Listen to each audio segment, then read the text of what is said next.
Thank you so much for making time for Citizen at 1. My name is Willis Raburu.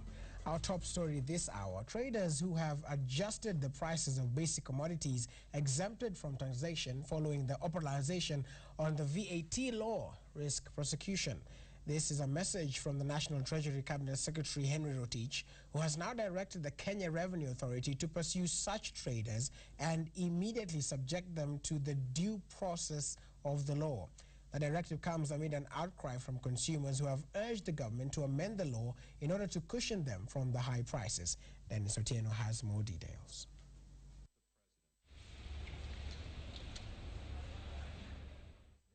When the VAT Act came into operation on the 1st of this month, the impact of the 16% levy was directly felt by consumers as retail prices of basic food commodities rose sharply. Consumers are now digging deeper into their pockets to buy essential consumer goods whose prices have gone up sharply. The price of a packet of milk has gone up by more than 10 shillings. A 2-kilo pack of maize flour now costs 110 shillings, up from 92 shillings last month. Even as consumers bear the brunt of the increases, unscrupulous traders have taken advantage of the confusion and increased prices of certain goods, which are not on the taxable list. But the government has now put on notice such traders, saying they will be liable for prosecution. I hereby direct the KRA to immediately pursue such unscrupulous traders who are adjusting their prices on the pretext of charging VAT so as to comply with the new VAT law. What is happening to the enforcement of the Consumer Protection Act? If you are abusing the VAT Act, if you are abusing the VAT law, the KRA is out there, will be out there, will be working with more stakeholders, and will get them. So what is exempted is all unprocessed food items, including vegetables and tubers, maize, beans, milk, eggs, and meat. For processed food, maize flour, wheat flour, bread, rice, infant food preparations, infant milk, medicine, and pharmaceutical products. And even though the government aims to get an additional 10 billion shillings annually from the new law, analysts have faulted the process in which the act was effected. This was signed in August into law, and it's been operationalized a month down the road. You know, we're looking at a time frame where people could have known what is happening. What does it entail in terms of what is in the bill, what items that have been exempted. You know, we know that the list has taken the items from 400 to 100. As things stand, it appears the government has no intention of amending the VAT law. Thus, consumers will continue bearing the burden of high prices of basic commodities. We'll be seeing the cost of inflation going higher, and obviously the other thing we expect to see is that the black market is going to be operational. For Citizen at 1, I am Dennis Otieno. Former Prime Minister Raila Odinga last night led the Coalition for Reforms and Democracy, that is CORD, in hosting a farewell cocktail party for German Ambassador Margret Hellwig-Boyt, whose 4-year term in the country has come to an end. Ambassador Hellwig termed the relationship between her country and Kenya as one marked with gainful cooperation. I wish Kenya all the best on the way forward into the new future with the new constitution, and Germany is ready to continue the good cooperation with Kenya we had over the last 50 years. The sentiments of German Ambassador Margret Hellwig-Boyt as she prepares to make her exit from the country. Her 4-year term as German ambassador to Kenya now over. I am most grateful for the 4 years I was able to spend in Kenya as the German ambassador. I spent a very interesting time to watch the making of the constitution, to watch a peaceful election in Kenya, and I will continue to watch the establishment of devolution and putting in place the counties. Her host, the Coalition for Reforms and Democracy, led by its leader, former Prime Minister Raila Odinga, calling on the cooperation between these two countries to continue. Kenya has enjoyed very good diplomatic relationship with the Federal Republic of Germany almost since independence. This relationship has been mutually beneficial to the peoples of the two countries. We have seen increase of investments of Germans into our economy here. Germany has become a very major trading partner of Kenya. And German investments have continued to increase in our country. There have also been other bilateral cooperations in several fields. And I feel that this relationship have been expanded more during the time of Madam Ambassador's tenure here in our country. Margaret, in Africa, after such an eventful tour of duty, we are not in the habit of saying bye-bye or kwaheri. We always say, see you again, because we know that there is always the day after. Your stay in Kenya has touched many hearts, has improved our relationship, and above all, you have been an ambassador that has been objective in every respect. This is something that will remind you of Kenya all the time. And a small souvenir to remember Kenya by, even as she makes her way back to her home country. Jackie Maribe, Citizen at 1.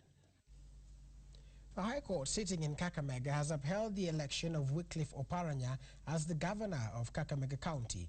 Justice Saidi Chitembwe ruled that the election was free and fair and was a reflection of the will of Kakamega County voters. The court also dismissed petitioner Mabel Mark Muruli's second concern that her name was omitted from the ballot paper despite a court order that reversed the electoral body's decision to bar her from contesting for allegedly lacking the necessary academic qualifications. The court ruled that Muruli had consented to a suggestion by the IEBC for the election to go on as it was too late to insert her name on the ballot paper. On allegations of irregularities, Justice Chitembwe ruled that the petitioner did not have satisfactory evidence to prove her allegations.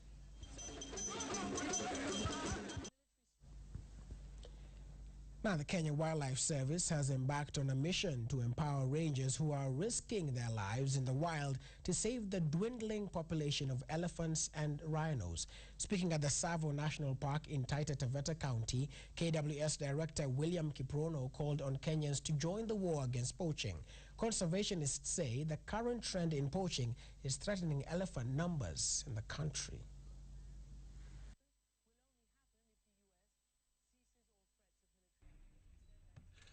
Every click of the camera, every opportunity to stand at this vantage point is a unique chance to be up close with the elephants in the Tsavo ecosystem, Taita Taveta County.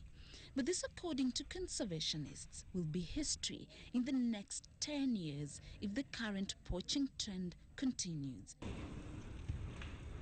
Elephants will be extinct. Humans are no longer interested with the beauty of nature. Instead, the demand for ivory has replaced it. The war against poaching is now bigger than ever before, and poachers are more determined to get hold of every piece of ivory elephants are wearing. According to the Kenya Wildlife Service Director, William Kiprono, the way to go is impromptu visits to various national parks and reserves in a bid to encourage rangers to cope with the challenge posed by poachers who use more sophisticated weapons and ways to kill elephants, like poisoning their favorite food, fruits, and even water.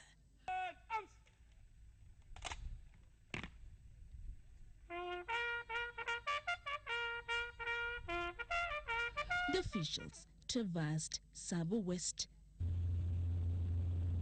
and East with one message. Failure is not an option for us in KWS. The new anti-poaching crack unit, comprising 121 officers drawn from the elite units of the Kenya Wildlife Service, Administration Police and the General Service Unit, who are on intense training at the KWS Manyani Training School, will be released to the front line in 3 poaching hotspots of Narok, Savo and Isiolo to fight for the survival of the endangered elephant and rhino species. This week, in the entire Savo ecosystem, we've never lost an elephant as it has previously. A milestone, but the statistics are still worrying. In 2012 alone, Kenya lost 384 elephants and 29 rhinos. 2013 is even worse. Between January and August, 190 elephants and 34 rhinos have been killed by poachers who use sophisticated and traditional weapons. If people stop using rhino horn or believing rhino horn is medicine, if they stop believing rhino horn gives you more energy, then the demand will go down, the prices will crash, and the level of illegal killing will go down. The rhino numbers now stand at 1,025, with elephants slightly over 30,000. Human-wildlife conflict, on the other hand, remains another major hurdle, with more cases of livestock invading the park being recorded. For most Kenya Wildlife Service rangers, every day is a risk. Judy Kosgei, Citizen at 1. Very interesting story there. Of course, some concern being raised about one of the shots there that showed the end product, if we may say, of what the elephant goes through after it has eaten the food. But, of course, poaching remains something very serious. Now, as the government rolls out the recently launched Uwezo Fund, West Pokot Governor Simon Kachapin observes that the fund should have been channeled through the county governments and not through constituency development funds. Kachapin says the disbursement of the fund through county government could help the county solve the issue of unemployment and reduce poverty levels in the country. The governor was speaking at Ortum, where he opened a footbridge on River Muruny.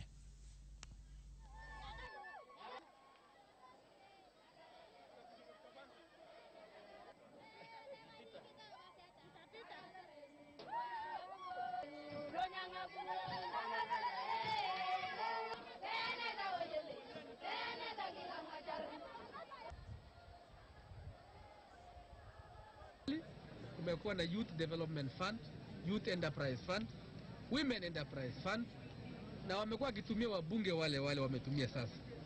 Kwa hivyo mimi sioni sana kama serikali ya county haitahusika, basi tutarudia yale makosa ambayo tulifanya awali, ambayo pesa inatumika kwa njia ambayo sio mzuri. Right, Deputy President William Ruto is today in Nyeri for the opening of the agricultural show.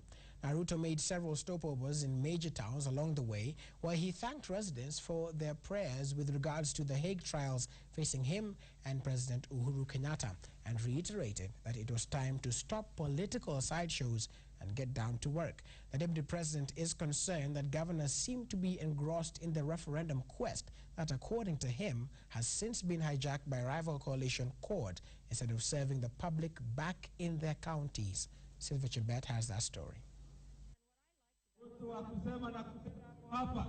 The Deputy President arrived yesterday morning from The Hague in the Netherlands, an 8-hour-long trip preceded by the opening of his trial. But today, a spirited William Ruto is on the road talking to citizens in brief stopovers en route to Nyeri, where he will officially open an agricultural show. Mimi nataka niseme asanteni sana kwenu kwa kutuombea. Si hata mkiona ile kesi inaendelea huko, si mnaona maombi imejibiwa tayari? Mnaona maneno ya uongo imeanza kuonekana? Lakini tunamuomba Mungu na hiyo kesi itapotea, na sisi tutakuja hapa tufanye kazi, tujenge Kenya. But the Deputy President would not proceed before touching on what has lately become his pet subject, the referendum quest.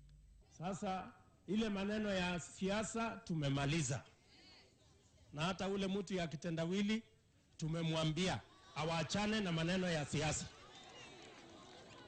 Si mnaelewa hiyo? Sasa ule anasema sasa ati anataka turudi tena kwa uchaguzi. Ati tuende tufanye referendum. Ati tubadilishe katiba kwa sababu katiba hii ni mbaya kwa sababu wananchi wanachagua rais. Ati wanataka yeye ati rais achaguliwe na watu wachache huko bunge. Sasa anasema ati nyinyi mpige kura mubadilishe katiba, ati nyinyi hamjui kuchagua rais. Nyinyi mnajua kuchagua rais? That said, the Deputy President expects citizens and leaders alike to roll up their sleeves and get back to work to develop the nation. Sasa wakati huu si wakati wa kufanya siasa. Wakati huu kila kiongozi ambaye amechaguliwa tukunje shati tufanye kazi. Ama mnasema namna gani? Ruto is expected back in The Hague next week for the trial resuming on Tuesday. Sylvia Chebet, Citizen at 1. Education stakeholders in Embu County have appealed to the government to consider employing more teachers to address the shortage of teachers in the area.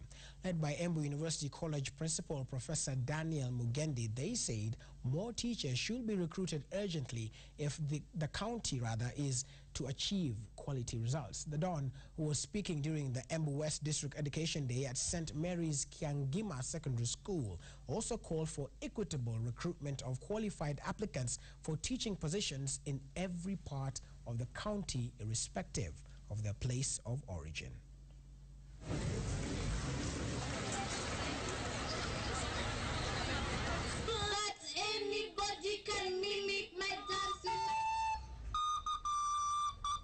Bonanza to prepare after Kakamega.